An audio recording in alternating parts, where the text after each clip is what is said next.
across, and I think you might have seen me on a video before if you managed to watch us early this morning. And I work in RE, and I look after schools in Calderdale and Kirklees and look after their RE. This afternoon we have got two special visitors for you to meet and talk about talk about Easter and talk about Ramadan and Eid. So first of all, let me introduce you to our two visitors, and then what I'm going to ask everybody to do is just put your cameras on for a minute and then have a little bit of a wave to our visitors.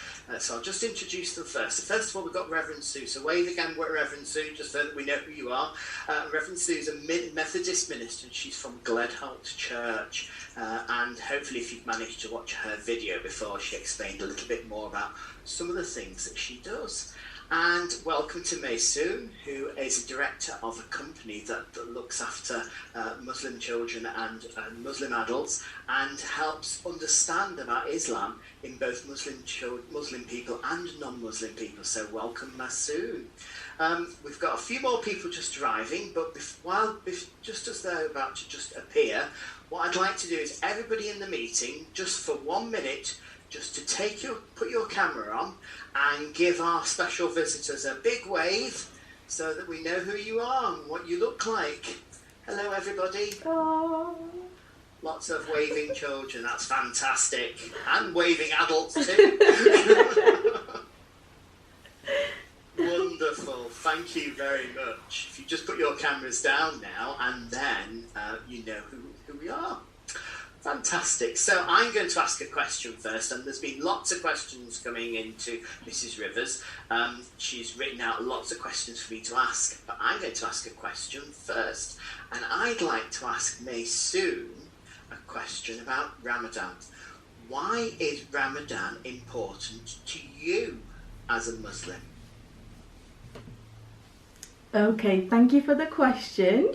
Ramadan is important because it's one of the commands of God. In Arabic, God for us as Muslims, it's known as Allah. And it's the command that has been informed for us to fast in the month of Ramadan. And because it's a command, it's really important that we follow the commands of God. So this is why it's really, really important to me and for many Muslims across the world. Thank you. Why do you wear a headscarf? So the headscarf is pretty much in agreement with what Reverend Sue has said, with it being part of uniform, with it being part of an identity, with it being the command of God mentioned in the Holy Book, which is known as the Quran. The command is for a woman, once she's hit a certain age of puberty, she has to adorn the headscarf, which is known as the hijab in Arabic.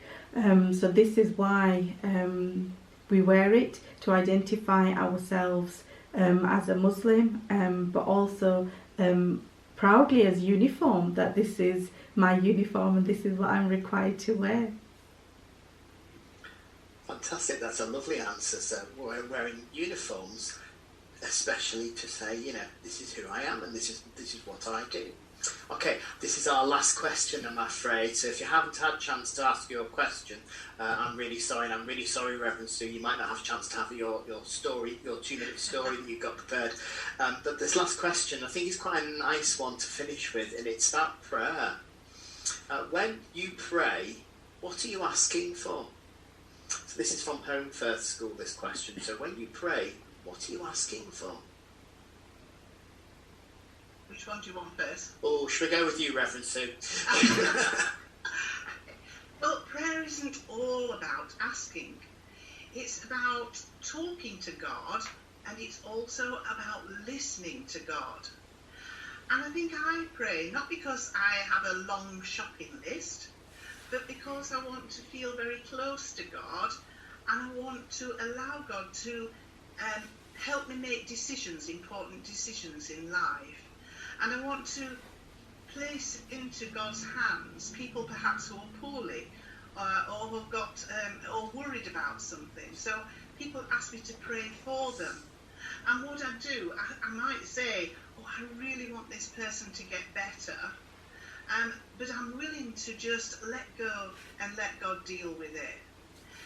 So it is about asking and praying, and God wants us to, I believe, tell him what we want, but then to listen to God and let him give us the answers or direct us forward, and then being happy to accept that. So that's what it is for me. We have some set prayers. We have the Lord's Prayer, which Jesus, who Christians believe is God's Son, said, when you pray these words. So that's a set prayer, and at all our services we use the Lord's Prayer. But private prayer in particular is just us simply talking to God and allowing God's space to talk back to us in our hearts. Fantastic. Thank you very much for that. And May Sue, when you pray, what do you pray for? When I pray, I ask Allah, so God, as I truly believe, and this is mentioned in the Holy Book as well, that He is your helper, He's your guide, He's your friend. So I tend to talk to Him in my prayers. When I raise my hands to pray, I talk to Him, I thank Him. I don't always tend to have a shopping list asking for things. I do speak to Him, ask for guidance. But more recently, I've been asking God for the safety and the security with this whole coronavirus, the situation that we're facing at the moment. So I've just been asking for the safety of those in hospitals, for peace of those who have lost their loved ones, because it's a very sad and unfortunate time to be in, a testing time to be in. But I think with the asking that I do in my prayers, it gives me comfort and some solace.